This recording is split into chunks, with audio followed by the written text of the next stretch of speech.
Coming up right now on Lifestyle Magazine. Could a second career make the years ahead the best years ever? You'll meet some people who have made the leap and are loving every minute of it. And now the hosts of Lifestyle Magazine, Dan Matthews and Mike Tucker. Hi everyone, welcome. Thanks for joining us today. We are talking today about retirement. We're talking about second careers and all that that entails. Now, Dan, you're supposed to be retired, aren't you? Well, after a fashion, I'm supposed to be retired. And I will just say simply, Mike, that this is the best time of my life. Come on. No question. Because except when I come to do a production like this, there's a producer somewhere that yells at me. Yes. But other than that, everything is going just wonderful. Just great, huh? And I get to do things with my wife. We go together. We have opportunities for additional activities. You talk about second careers. I think we've got third and fourth careers going. And it's wonderful to be able to do things that we want to do when we want to do them. We can say yes or we can say no. So for anyone who may be dreading retirement, I would just like to say it is the best time of your life if you just anticipate making it the best time of your life. You know, my mom has found the same thing. She is supposed to be, quote, retired now, and she's got a second, third career, but she's also volunteering. And so we're going to take some time to talk to my mom. Joining us today from Arlington, Texas is my mom, Arlene Tucker. Hi, Mom. Thanks so much for joining us today. Hi, Mike.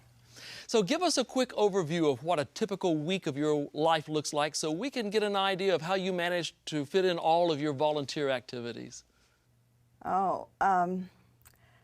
I still have some hangover from one of my careers. I'm doing some marketing part-time, but I usually reserve afternoons on Tuesdays, Wednesdays, and Thursdays to work at the church, in the church office, actually. That's great. Do you mind if I ask how old you are? Actually, I kind of welcome that when people ask me. I don't want you to think I'm in my 80s, and I'm only 77. There are obviously a lot of opportunities for seniors who are willing to volunteer. So how do you decide which ones are right for you, Mom? It's a very individual thing. You might think that I would volunteer in healthcare since I worked in healthcare most of my life. But I wanted to go where the need was greatest right now, and I want to be of service to other people. And I decided that working at the church office was a good place for me. All right, how long do you plan to keep all of this up? Well, if my health holds up, I see no reason why I can't do it for another 10 or 15 years. Thanks for joining us today, Mom. You're welcome. Joining us now is Jim Emmerman, Executive Vice President of Civic Ventures. Welcome, Jim. Glad to have you with us. Thanks so much for being here. So tell us about Civic Ventures. What is Civic Ventures? What does it do? Well, it's an organization. We're in San Francisco, also Washington and Boston. And we basically promote the idea that our society has a huge amount to gain from the engagement of people who would have been considering themselves in retirement, but in fact are creating a new stage of life for themselves and a new stage of work in which they can use their talent and experience to solve and address some of the problems that are most important to them, most important to their community and to our nation. You know, Jim, I like the reference that I read in some of your material about the second half of life. Yeah. It has the idea that it's as valuable and can be as productive and is as exciting as is the first half of life. And I hear that coming through in what you're saying about Civic Ventures. Right. We do believe that. People work for 50 years growing up, developing their first career, sending their kids off to college, building their resume, and then have the freedom to really use all of that experience for the things that maybe they've wanted to do all their life, whether that's be a teacher, work in healthcare, work for some nonprofit organization, but really work that matters to them. It might be as a volunteer, it might be as a paid, as a paid second career. Is it often true for people who are in the second half of life that they even go for another education, another preparation for a second job? one of the things that we're seeing is an increase in people going back to school to be trained to do that kind of thing. Often people have experiences that don't need retraining. Translates really well to work that is so important to our community. But there's a huge number of people who are going back. I think the ministry is an area where we're seeing lots of people in their 50s going back because they see, the need to give back in some way. Divinity schools are filled with people who are in their 50s and older. So it is something. So what's causing all this? Why are people doing this? Well, I think there are a couple of things that are happening, really. One of them is that we have this huge extension of life that we never had before. And the idea that's been sold to us of retirement, spending the rest of our days on a golf course, might have had some value if it ever really did have relevance to people at a time when they weren't talking about a 20 or 30 or 40-year retirement. Now, for a variety of reasons, that's just really not going to satisfy people. They want to stay engaged. Right. Do the regulations, the laws, government provisions and so forth, is it contributing to the second half of life, or how do we cooperate there? Well, there's a lot that could be done to improve that, definitely. In a way, the way that we treat older people in relationship to work and to engagement is the same way that our country treats farmers. We pay them not to do it. That's incredible. And we incentivize people to retire from work rather than finding ways to support them, to give them the freedom to work in work that matters. There's a lot more to talk about here. So we're going to ask you to please stay with us because there's much more of Lifestyle Magazine right after this break.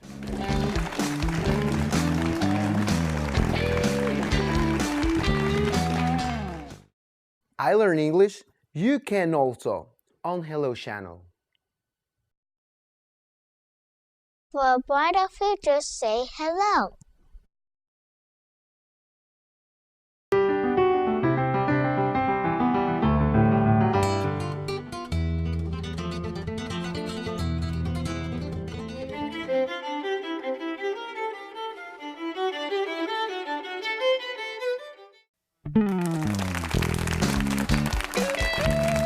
We're back. Joining us now is Rick Kochek, the enthusiastic founder and director of Stand Up for Kids, and Mike Gambrell, a staff member of Stand Up for Kids. We want to welcome both of you guys here. Thank you for joining us. Thanks, Mike. Thanks, Dan. Thanks for having us. So what is Stand Up for Kids? Stand Up for Kids is a nationwide organization that goes to the streets, all volunteers in 37 cities, 20 states, that goes to the streets and helps homeless and street children. And what do you do to help kids that maybe don't want help? Wow. Dan, they all want help. But they don't know it. Well, I think they do know it. They're too young. When you're under the age of 18, there's no way to get off the streets without tremendous help. So they don't see a way off the streets. For the most part, they're not going back home. And for the most part, they're not going back to foster care.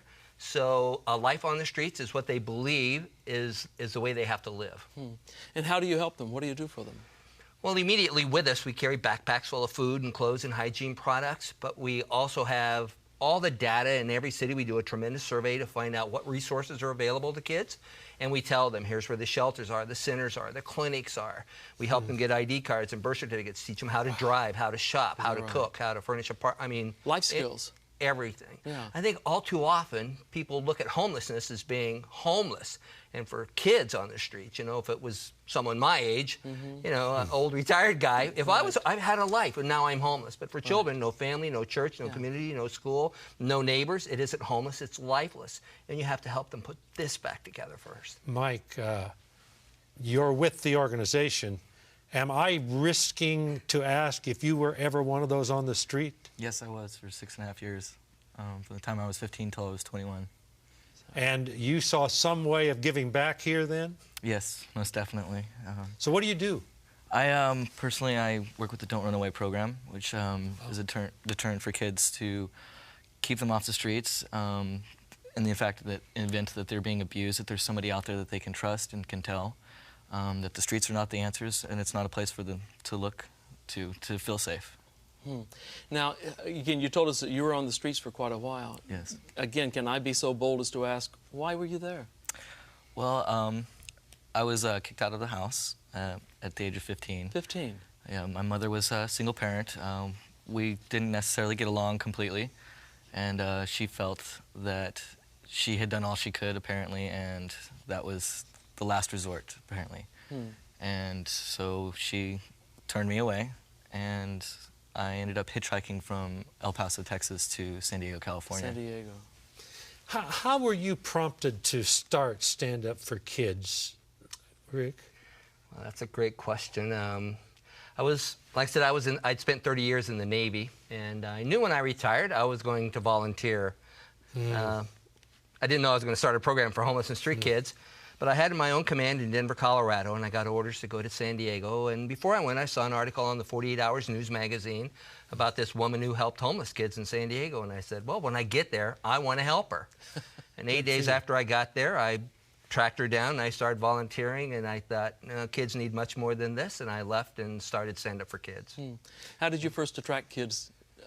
By looking for them, by going to the streets, the gutters, the sewers, the riverbeds, abandoned buildings, cemeteries, everywhere. I mean, kids, homeless and street kids hang out in unbelievable, unsafe places. Are these kids glad to have you come look for them, though?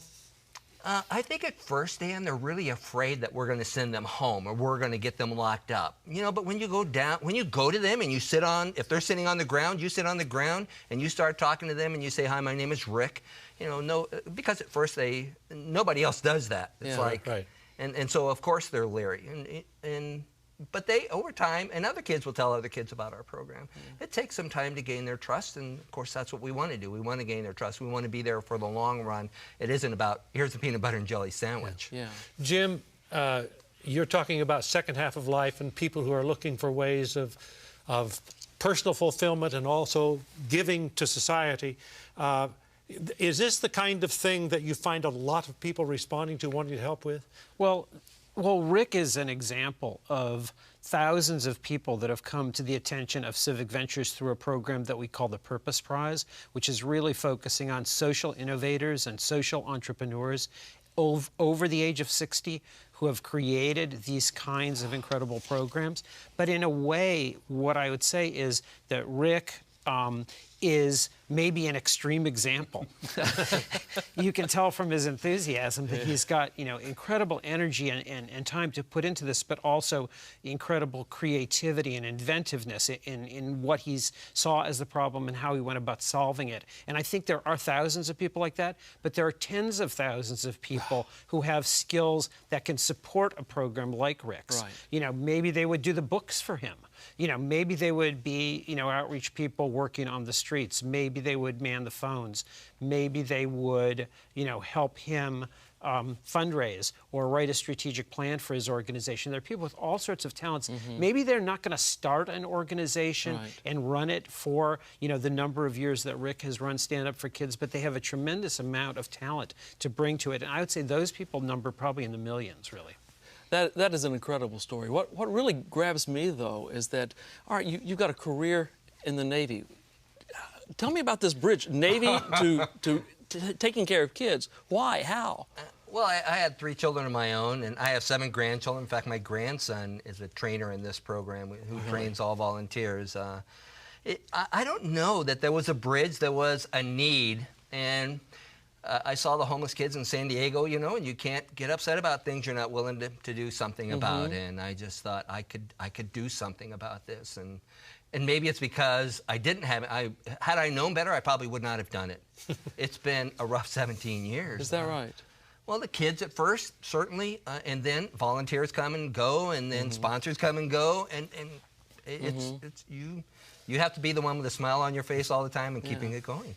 You know, Mike, you used an operative word for me a little bit earlier when you described Rick here as young. And it seems that is some entree to the kids on the street. What did you mean when you said young? He's a machine. He's nonstop. He's literally like a 10-year-old kid trapped in a senior's body. He never It's stops. more than 10. Okay, 12. But he just never stops. He's eat, sleeps, breathes stand up for kids. I mean, that's that's he's devoted to. That is wonderful, and it is obvious that you're getting a lot out of this, and it's obvious that you've appreciated it and valued it. Yes. Well, we want you to stay tuned because we've got a lot more coming up. So stay tuned right here with Lifestyle Magazine, and we'll be right back after this.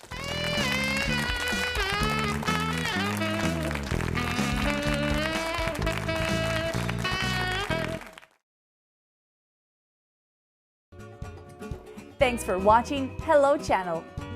Learn the language of the internet, travel, commerce, and diplomacy. Watch Hello Channel and learn English. Do it for yourself.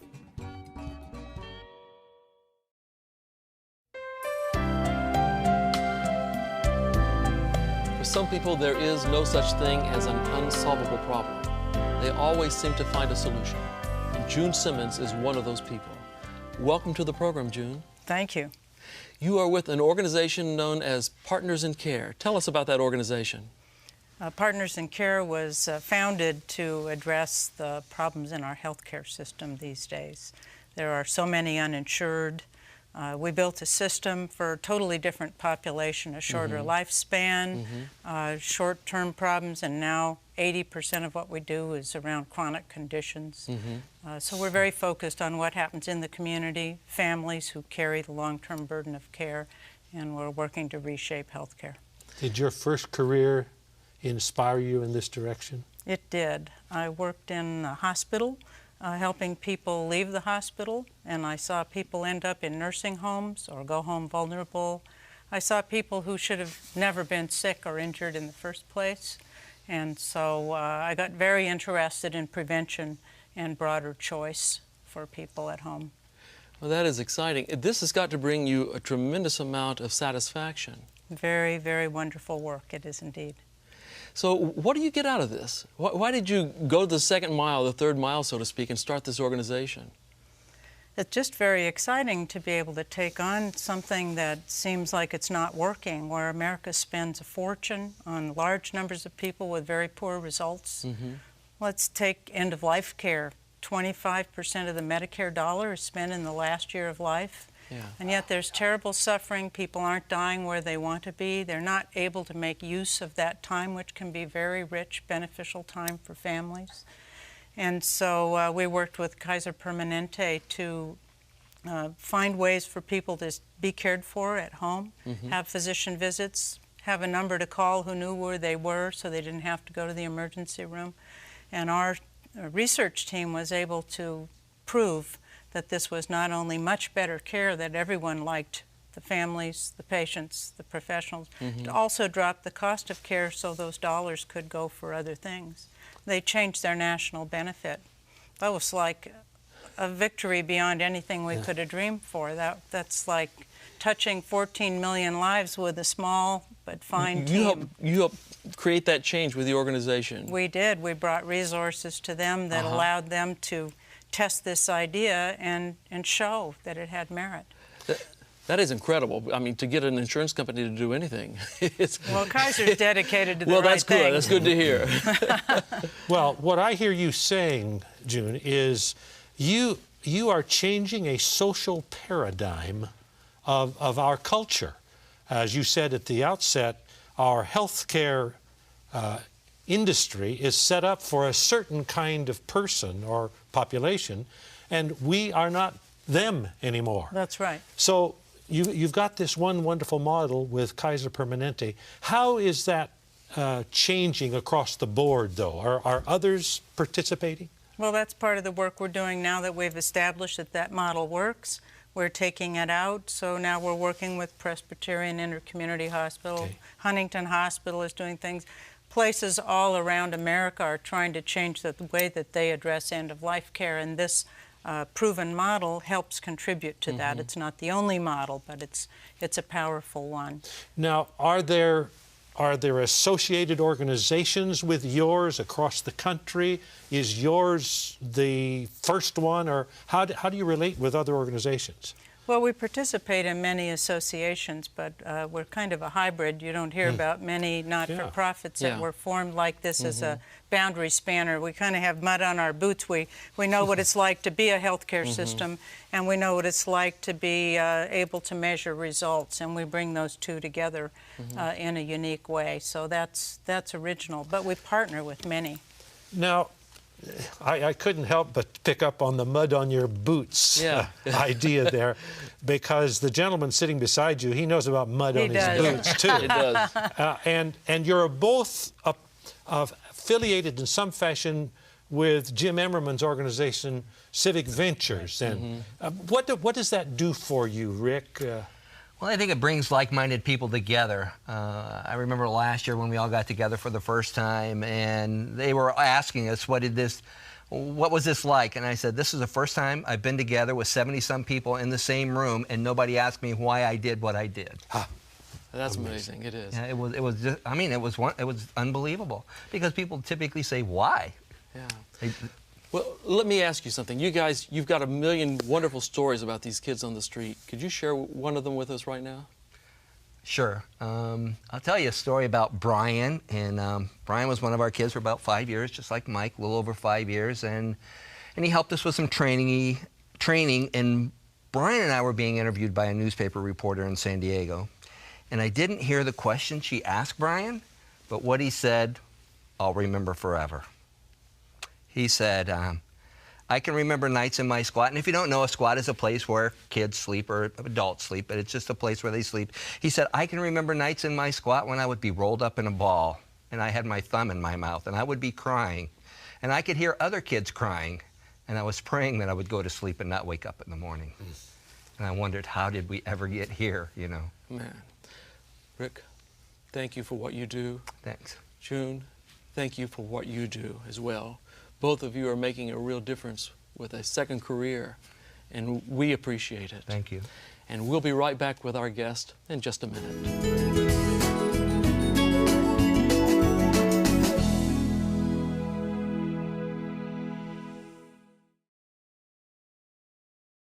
My name is Alan, and you're watching Hello Channel.